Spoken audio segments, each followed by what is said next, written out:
नमस्कार, मैं doctor Amitabh Singh CPC lecture series में एक नए विषय माइनर या ल्यूनेटिक पर्सन के द्वारा या उनके ऊपर होने वाले मुकदमे को लेकर आपके समक्ष उपस्थित हूं। आप सभी का हार्दिक स्वागत करता हूं। इस लेक्चर में बात उठेगी कि आखिर माइनर कहते किसे हैं, कौन से व्यक्ति को माइनर कहा जाएगा और उस व्यक्ति जिसको हम माइनर कह रहे हैं क्या उसके लिए कोई एज लिमिट बताई गई है, और अगर माइनर या ल्यूनेटिक व्यक्ति मुकदमा करना चाहता है या उसके ऊपर मुकदमा किया गया है तो उस मुकदमे में उसका पक्ष रखने के लिए कौन से व्यक्ति समर्थ माने जाएंगे, कैपेबल माने जाएंगे जो उसका पक्ष रखेंगे। क्या ऐसे लोग जो उस माइनर या ल्यूनेटिक का पक्ष रखेंगे उनके लिए कोई क्वालिफिकेशन बताई गई है? क्या ऐसे लोगों को हटाने का कोई ग्राउंड है? क्या ऐसे लोग रिटायर होना चाहें तो कोर्ट उन्हें रिटायर होने देगी? ऐसे लोग ऐसी किन सर्कमस्टांसेस में कोर्ट उन्हें रिमूव कर सकती है? अगर कोई डिग्री जो किसी माइनर के खिलाफ पास हो गई हो जिसमें उसकी ओर से कोई व्यक्ति उसके गार्जियन के रूप में एडलिटियम रूप से न आया हो, ऐसी डिग्री का क्या होगा? और सबसे बड़ा और इंपॉर्टेंट सवाल कि जब वो माइनर मेजर हो जाएगा उस डेट पर अगर वो मुकदमे से निकलना चाहे, मुकदमे को डिसमिस कराना चाहे या मुकदमे को आगे लेकर चलना चाहे तो आखिर उसके कॉन्सिक्वेंस क्या होंगे, इन बातों को लेकर आज का लेक्चर केंद्रित है। माइनर, अवयस्क, एक व्यक्ति, एक ऐसा व्यक्ति जिसे इंडियन मेजॉरिटी एक्ट 1875 के सेक्शन 3 में कहा गया कि ऐसा कोई भी व्यक्ति जो 18 साल से कम उम्र का है और यदि उस व्यक्ति के लिए अगर कोई कोर्ट ऑफ लॉ के द्वारा गार्जियन अपॉइंट किया गया है तब 21 साल से छोटी उम्र के व्यक्ति को अवयस्क या माइनर कहा जाएगा। अगर हम इंडियन कॉन्ट्रैक्ट एक्ट 1872 को देखें तो वहां एक बड़ी लीडिंग केस आती है मोहरी बीवी वर्सेस धर्मदास घोष की। मोहरी बीवी वर्सेस धर्मदास घोष में जस्टिस नाथ ने जजमेंट दिया कि all such agreements perform by the minors are void ab initio. किसी भी अवयस्क के द्वारा किया गया करार पूर्णतया शून्य है और ऐसे करार में आप किसी भी तरीके के रेमेडी सेक्शन 63 और 64 इंडियन कॉन्ट्रैक्ट एक्ट का सहारा लेकर के भी नहीं ढूंढ सकते हैं। लेकिन अगर कोई एग्रीमेंट उस माइनर के फायदे के लिए है, माइनर के इंटरेस्ट में है, तो माइनर अगर चाहे तो अपने फायदे में जो पोर्शन है, जो एग्रीमेंट है, उसको वो कोर्ट ऑफ लॉ में इन्फोर्स करा सकता है। तो क्या माइनर सीधे सीधे खुद मुकदमा कर सकता है? अब इसका जवाब इंडियन कॉन्ट्रैक्ट एक्ट नहीं दे रही है, इसका जवाब सीपीसी का ऑर्डर नंबर 32 दे रहा है। 32 कहता है कि माइनर खुद से कोर्ट में खुद पार्टी होकर के केस लेकर के नहीं आएगा।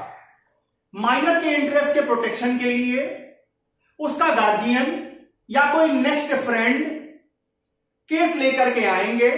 केस माइनर के नाम से होगा, केस माइनर के नाम से होगा, लेकिन उसको रिप्रेजेंट करेंगे आइदर उसके नेक्स्ट फ्रेंड या गार्जियन। अब प्रश्न उठता है गार्जियन मतलब क्या? अब गार्जियन को अगर देखना है तो हमें पर्सनल लॉ की ओर जाना पड़ेगा। अगर हम हिंदू लॉ को देखें तो Hindu minority and guardianship act 1956 ये बात कहती है कि किसी भी हिंदू माइनर के लिए जो नेचुरल गार्जियन होंगे वो उसके पिता होंगे, पिता की अनुपस्थिति में उसकी मां होंगी। इन दोनों की अनुपस्थिति में या तो पिता के द्वारा नियुक्त किया गया व्यक्ति होगा या मां के द्वारा नियुक्त किया गया व्यक्ति होगा। ये लोग नेचुरल गार्जियन माने जाएंगे। वहीं दूसरी ओर अगर आप मुस्लिम लॉ को देखिए तो मुस्लिम लॉ में सुन्नी लॉ को अगर देखें तो सुन्नी लॉ तीन तरह के गार्जियन की बात करता है। सुन्नी और शिया दोनों ही लॉ तीन तरीके के गार्जियन की बात करता है। जब उस बच्चे के लिए उस अवयस्क के बॉडी से रिलेटेड अगर गार्जियनशिप की बात आएगी, उसे हम विलायते नफस कहते हैं। अगर उसकी प्रॉपर्टी से रिलेटेड होगा तो उसे विलायते माल कहते हैं।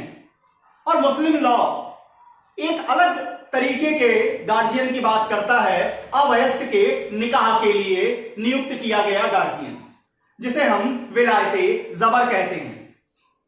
तो अगर मुस्लिम लॉ को आप देखें तो वहां नेचुरल गार्जियन के रूप में, विलायते नफस के रूप में चार लोग बताए गए।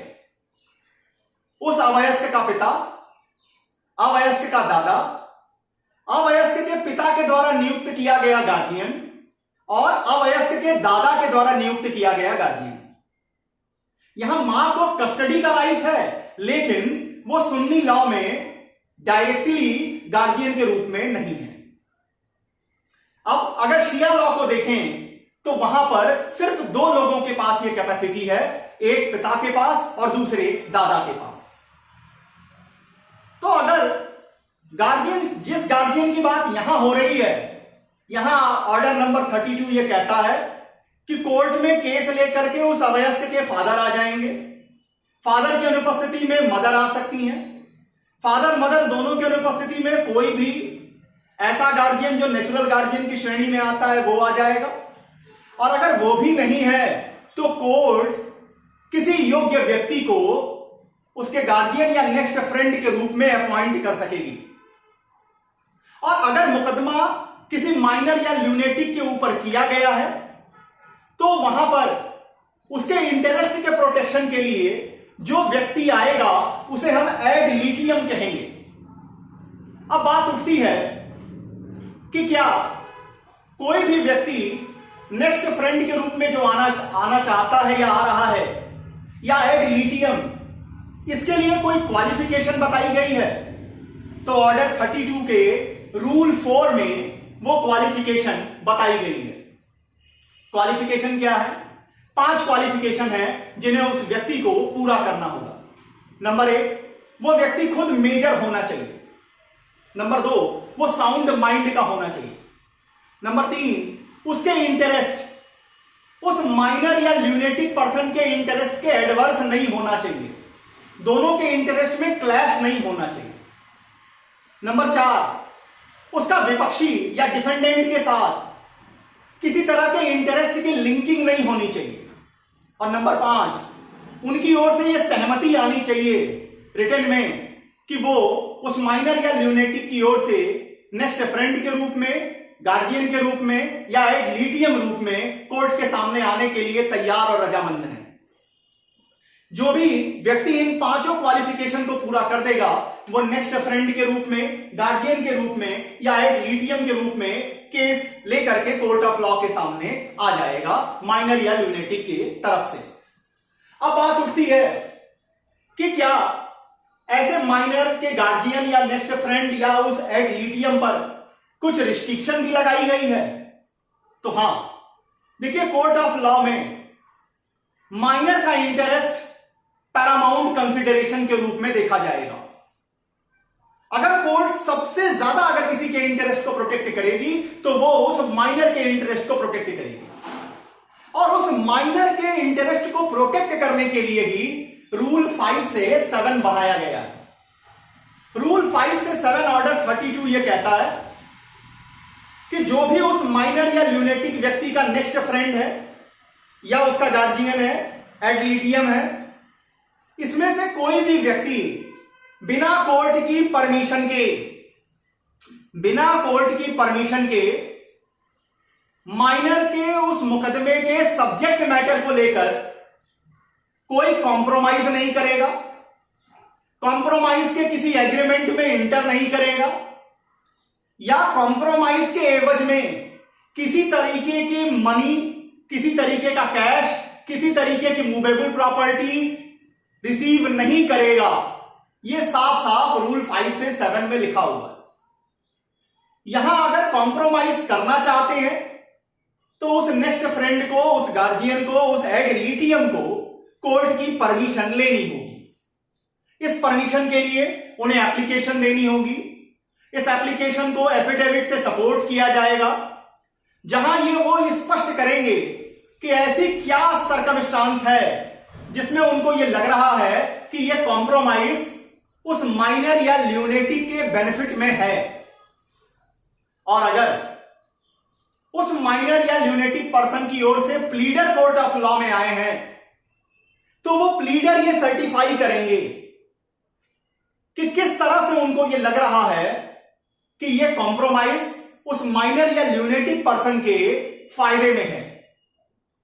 प्लीडर का सर्टिफाई कर देना, प्लीडर का ये सर्टिफाई कर देना कि हां कॉम्प्रोमाइज उस माइनर या ल्यूनेटिक पर्सन के फायदे में है, कंक्लूसिव प्रूफ नहीं है। कोर्ट अगर चाहे, अगर उन्हें समाधान नहीं होता, तो वो अपनी ओर से इंक्वायरी कर सकते हैं। इंक्वायरी करने की कैपेबिलिटी और पावर उनके पास है। वो ये इंक्वायरी कर सकते हैं कि क्या हो रहा कॉम्प्रोमाइज उस माइनर या ल्यूनेटिक व्यक्ति के इंटरेस्ट में है, उसके फायदे में है। और अगर यहां पर वो उसके इंटरेस्ट में नहीं हुआ, तो वो ऐसे कॉम्प्रोमाइज के लिए परमिशन ग्रांट नहीं करेंगे। और ऐसा कॉम्प्रोमाइज जो बिना कोर्ट की परमिशन के होगा, वो उस माइनर के ऑप्शन पर वाइडेबल होगा। नेक्स्ट, कि क्या जो व्यक्ति एड लिटियम के रूप में है, जो व्यक्ति नेक्स्ट फ्रेंड के रूप में है, जो व्यक्ति गार्जियन के रूप में आया है कोर्ट में, क्या वो रिटायर भी हो सकता है? अगर वो रिटायर होना चाहे, उस मुकदमे से हटना चाहे, तो उसका क्या प्रोसेस है? रूल 8 कहता है कि वो व्यक्ति अप्लाई करेगा कि अब मुझे इस मुकदमे से हटा दिया जाए। कोर्ट ऑफ लॉ उनसे यह कहेगी कि पहले आप एक योग्य व्यक्ति ढूंढकर हमें दीजिए। पहले आप एक योग्य व्यक्ति, जो वो 5 क्वालिफिकेशन रूल 4 में बताई गई, उनको पूरा करता हो, ऐसा एक व्यक्ति खोज के दीजिए।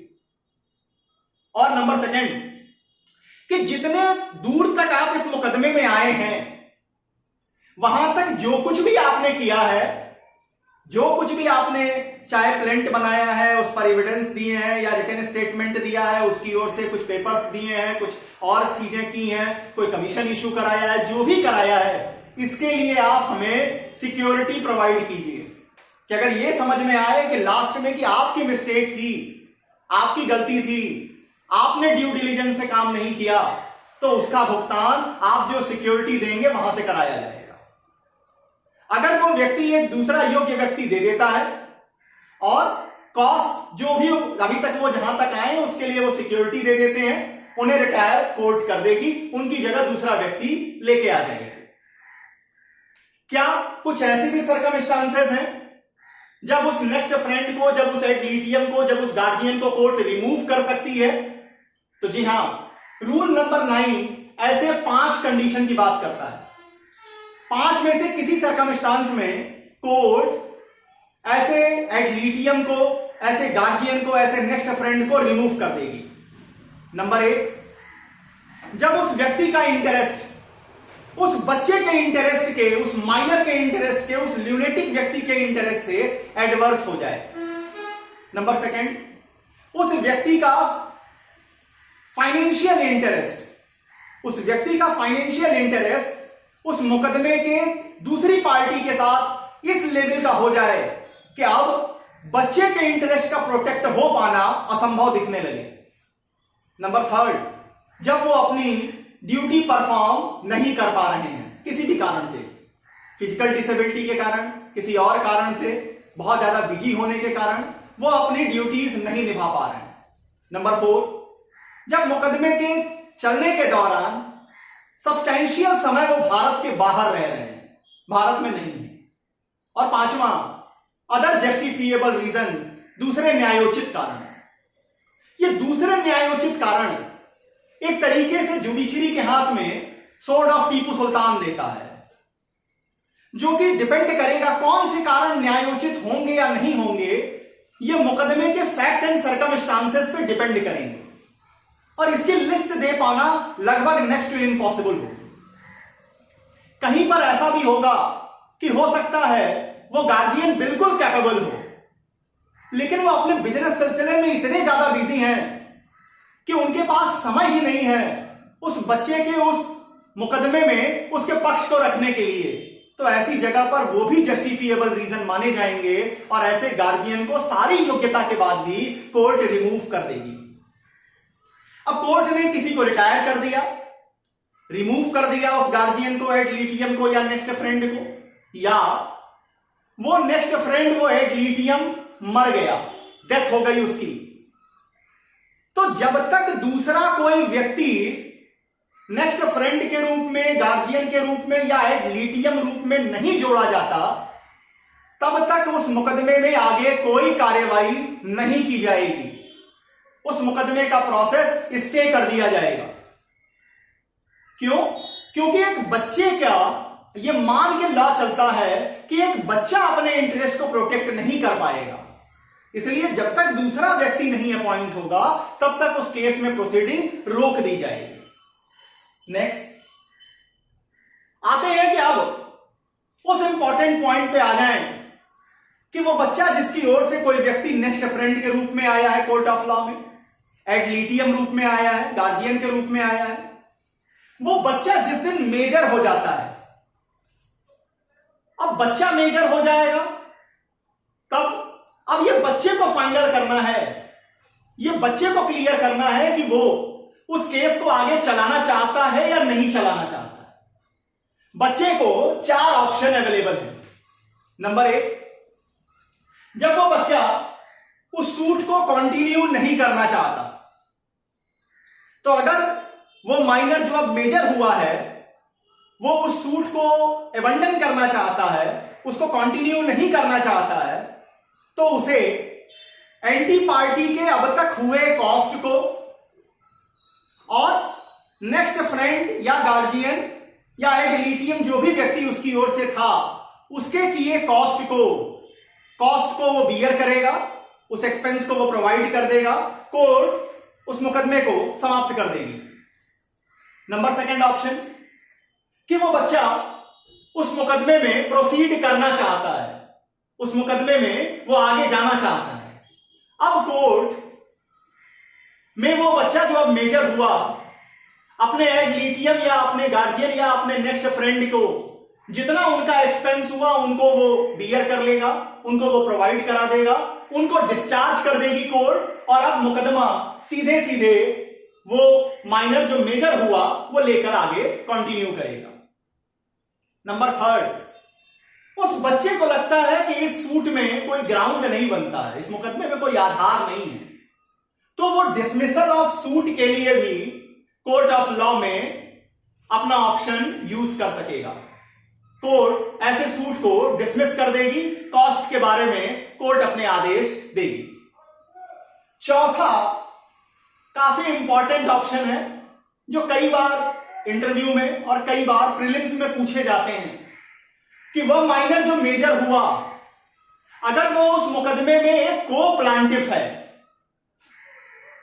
और उस को प्लांटिफ ने ये ऑप्शन चुना कि उसका नाम काट दिया जाए, उसका नाम उस वादपत्र से हटा दिया जाए, तब कोर्ट क्या करेगी?